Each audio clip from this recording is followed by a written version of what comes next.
Bismillahirrahmanirrahim. Assalamualaikum warahmatullahi wabarakatuh. Waalaikumsalam warahmatullahi wabarakatuh. Nah, aku semuanya murid BTQ yang dimuliakan Allah.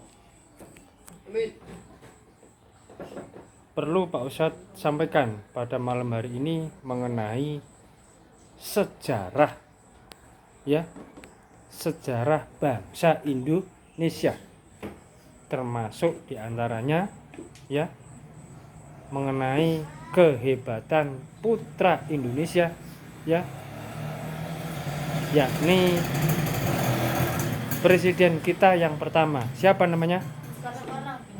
Insinyur Soekarno. Pak Soekarno, atau lebih dikenal dengan Bung Karno, penyambung lidah rakyat. Nah,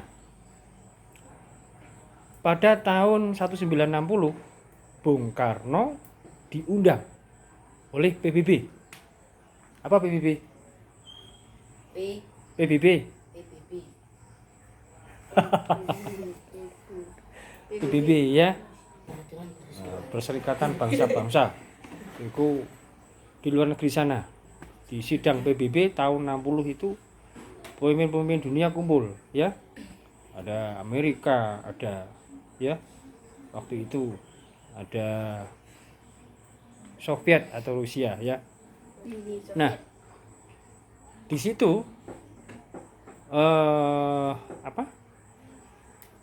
dalam pidatonya Bung Karno berani menyampaikan dalam pidato itu surat Al-Hujurat ayat 13. Bagaimana bunyinya? Coba bacakan. Pelan-pelan, tidak usah gugup. Bismillahirrahmanirrahim. Seru? Ya ayyuhan nasu inna khalaqnakum min dzakarin wa unsya wa ja'alnakum syu'uban wa qabaila lita'arafu inna akramakum indallahi atqakum innallaha alimun khabir. Iya, sadaqallahul adzim, ya. Itulah yang dikutip oleh Bung Karno, disampaikan di hadapan bangsa-bangsa dunia. Satu-satunya pemimpin negara, ya, yang berani menyampaikan ayat suci Al-Qur'an di hadapan para pemimpin bangsa-bangsa. Hanya itulah yang pertama kali Bung Karno. Ya, bangsa Arab, ya, tidak ada yang berani. Tapi Pak Karno berani menyampaikan ayat suci Al-Qur'an. Itu dikutip, ya. Bung Karno menyampaikan, kalau, ya, Soviet, ya, berdiri di atas dasar sosial, kalau Amerika berdiri di atas dasar kemanusiaan, kalau Arab berdiri di atas Islam, tapi kalau Indonesia itu semuanya ada di dalam dasar negara Indonesia. Wah, hebat yo. Soviet berdiri di atas dasar sosial, Amerika berdiri di atas dasar kemanusiaan, Arab berdiri di atas dasar Islam. Indonesia, semua dasar-dasar itu ada di dalam Pancasila. Ada ketuhanan yang Maha Esa, ada kemanusiaan yang adil dan beradab, ada persatuan Indonesia, ada kerakyatan yang dipimpin oleh hikmat kebijaksanaan dalam permusyawaratan perwakilan, dan yang kelima, keadilan sosial bagi seluruh rakyat Indonesia. Mendengar itu Presiden Soviet, ya, namanya Khrushchev, tapi bacanya tulisannya Khrushchev, bacanya Khrushchev. Langsung, padahal itu pemimpin Soviet. Yang Soviet itu kan bukan seperti, ya, memang tidak bertuhan, tidak percaya Soviet itu. Tapi mendengar pidato nih Bung Karno, ya, apa yang Bung Karno bacakan, ya, ayat itu tadi, itu malah dia senang, angkat topi dan tepuk tangan kepada Bung Karno. Wah, hebat. Padahal itu pemimpin negara Soviet yang notabene tidak beragama. Kemudian Bung Karno diundang. Tuan Soekarno, kami undang datang ke Soviet. Nah, gitu. Lah Pak Karno mengajukan syarat, saya mau ke Soviet kalau ya Tuan Khrushchev bisa menemukan makomnya Imam Bukhari. Wah, siapa itu Imam Bukhari? Lah wong orang ngerti, enggak beragama, enggak percaya. Ya, Imam Bukhari itu ya adalah tokoh besar umat Islam, ahli hadis. Ya, kan ada hadis Imam Bukhari gitu ya. Itu makomnya di sana, di Soviet itu, ya. Atau sekarang terkenal dengan Rusia, ya. Nah, terus lah gimana kalau tidak ketemu? Ya enggak mau saya. Saya mau ke sana kalau sampean menemukan makomnya Imam Bukhari. Wah, akhirnya baik Tuan Soekarno, Khrushchev menghubungi rakyatnya. Menghubungi tim khusus biar enggak ketahuan rakyatnya. Wong tidak ya anti agama kok luru tokoh besar Islam ada apa? Jadi perintah Khrushchev kepada tim khususnya, tolong carikan makomnya Imam Bukhari. Lah siapa itu? Timnya kan tanya ya, para tentara-tentara khusus itu, orang-orang pilihan. Imam Bukhari itu orang besarnya Pak Karno, Tuan Soekarno. Ya kalau kita nggak menemukan, Tuan Soekarno nggak mau kesini. Wah, pintar ya. Bung Karno memang cerdas, itu jenius, mungkin di atas itu malah. Nah, akhirnya digoleki belum ketemu, terus ngabari, maaf Tuan Soekarno, ini makomnya belum ketemu, bagaimana? Ya saya tidak mau ke sana, sama belum menemukan. Saya pokoknya mau ke sana kalau Tuan menemukan makomnya Imam Bukhari. Akhirnya dicari lagi, ya tanya, ketemu. Wah, makomnya tidak terawat, ya.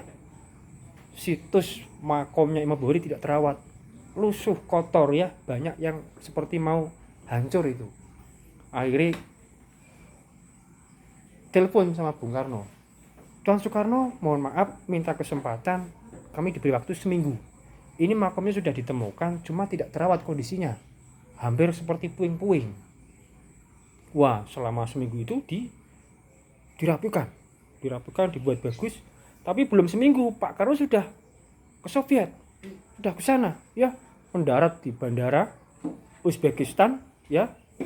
Terus jadi Khrushchev itu di Moskow. Lah makomnya Imam Bukhari itu di Uzbekistan, di Samarkand namanya. Pak Karno turun di bandara, naik kereta sampai menuju Samarkand. Padahal belum selesai. Begitu di sana Pak Karno nangis. Ya Allah, makomnya orang suci, makomnya orang besar Islam, kok bisa makomnya tidak terawat, ya. Terus akhirnya Pak Karno minta tinggalkan saya sendiri. Jadi semalam itu ziarah Pak Karno di situ, ziarah sampai pagi. Paginya Khrushchev ditelepon, Tuan Khrushchev, mohon izin, ini Imam Bukhari jenazahnya saya bawa ke Indonesia. Wah, Khrushchev bingung ini. Wah, kenapa mau dibawa? Iya, karena Imam Bukhari itu dari Samarkand ini adalah leluhurnya orang-orang Islam di Indonesia. Ya.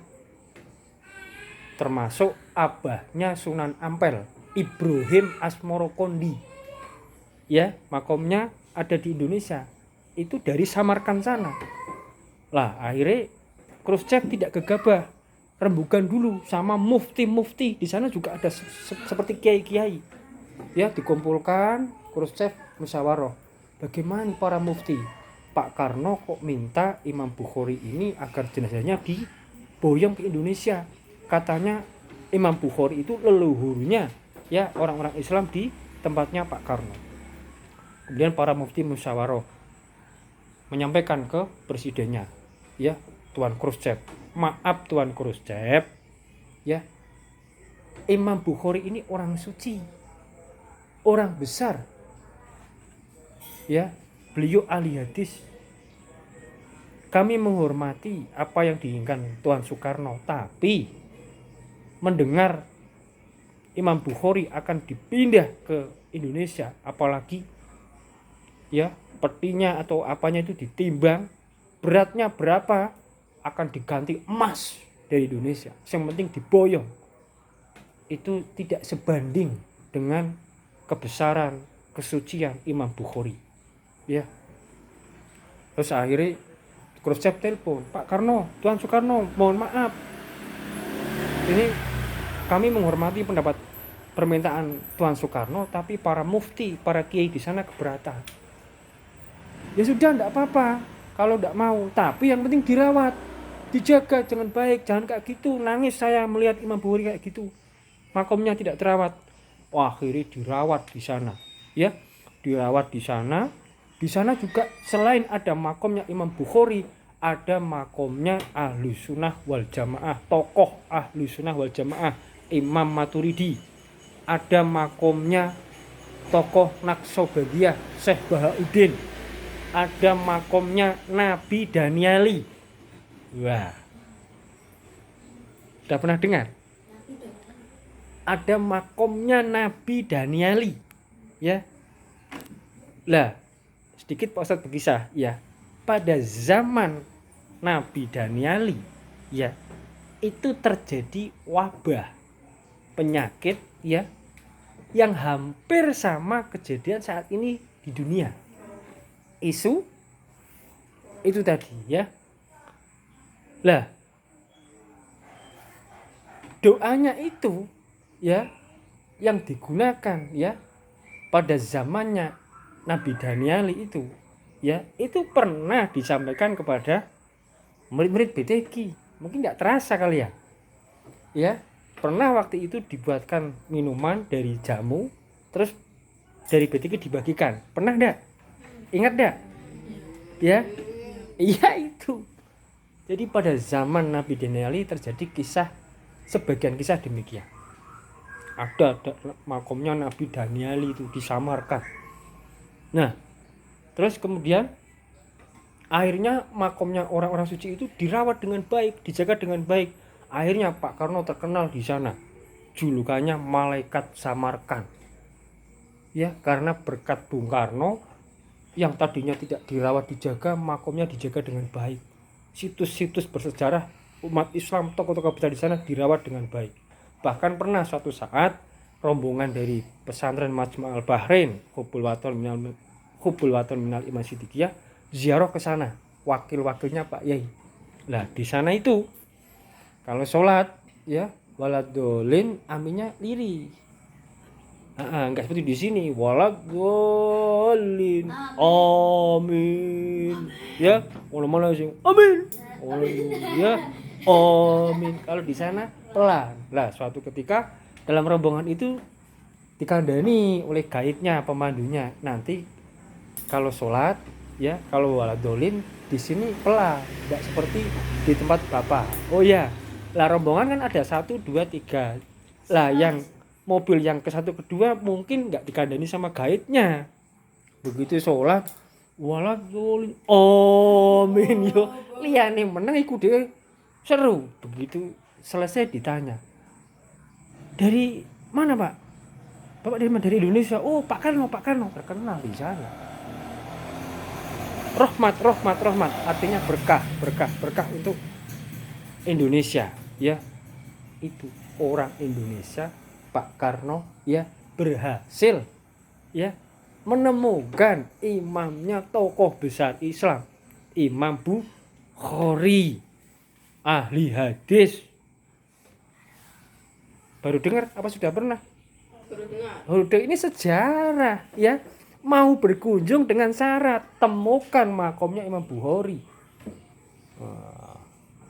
Ini sejarah supaya kalian tahu. Tadi sebelumnya dibaca surat Al-Hujurat itu, ya.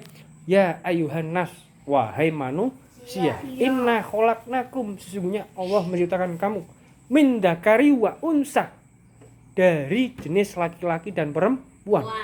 Wa ja'alnakum syu'uban wa qabaila, bersuku-suku, berbangsa-bangsa, lita'arofu, supaya saling kenal mengenal, asih mengasihi. Terusannya pemal. Ya ayuhan nas inna khalaqnakum min dzakari wa unsa wa wa ja'alnakum syu'uban wa qabaila lita'arafu inna akramakum indallahi atqakum. Siapa yang paling mulia itulah yang paling, siapa yang paling takwa itulah yang paling mulia di sisi Allah. Jadi sebelum nyebut persoalan ketakwaan, kemuliaan di sisi Allah, lebih dahulu disebut su'uba wa qabaila lita'arafu, ya, suku-suku bangsa-bangsa dulu. Makanya kalau kita menyebut saya orang Indonesia beragama Islam, bukan orang Islam yang ada di Indonesia. Tak tanya Pak Ustadz, kalian ini orang Indonesia beragama Islam atau orang Islam di Indonesia? Indonesia beragama Islam. Benar. Iya Pak. Kalau orang Islam di Indonesia, ya, yang penting saya ini Islam, tidak peduli dengan nasib Indonesia. Iya kan? Dia biasanya pindah di Malaysia. Sepenting aku Islam sih. Saya orang Islam di Indonesia. Kalau ada keributan pindah ke Malaysia. Malaysia ribut pindah ning India. Sepenting Islam sih. Enggak cinta dengan negaranya. Berbeda dengan saya orang Indonesia beragama Islam.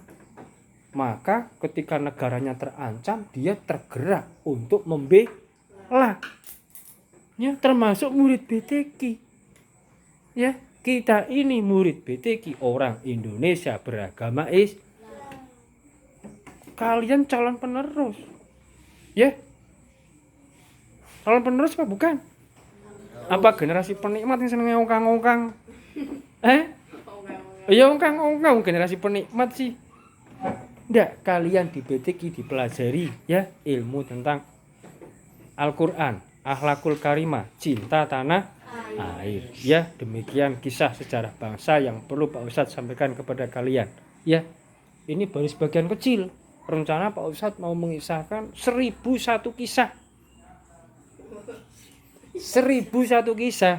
Enggak 10 20, 1001. Ya. Tak kisahkan untuk diambil pelajaran, untuk diambil nilai pendidikan supaya anak Indonesia itu tidak apa ya? Tidak kami luaran, ya, senengnya nontonan tayangan-tayangan dari luar negeri, padahal tayangan dari dalam negeri jauh lebih layak untuk dilihat.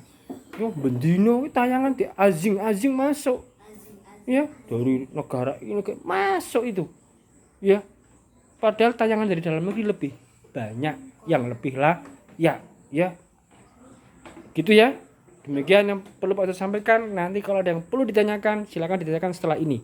Ya, niat kita malam hari ini sesuai jadwal pelajaran. Ya, pelajaran tentang akhlakul karimah dan cinta tanah air. Ya, hubul waton minal iman, cinta tanah air sebagian dari tanda-tanda orang yang beriman, pasti cinta tanah air. Amin wa amin. Wassalamualaikum warahmatullahi wabarakatuh.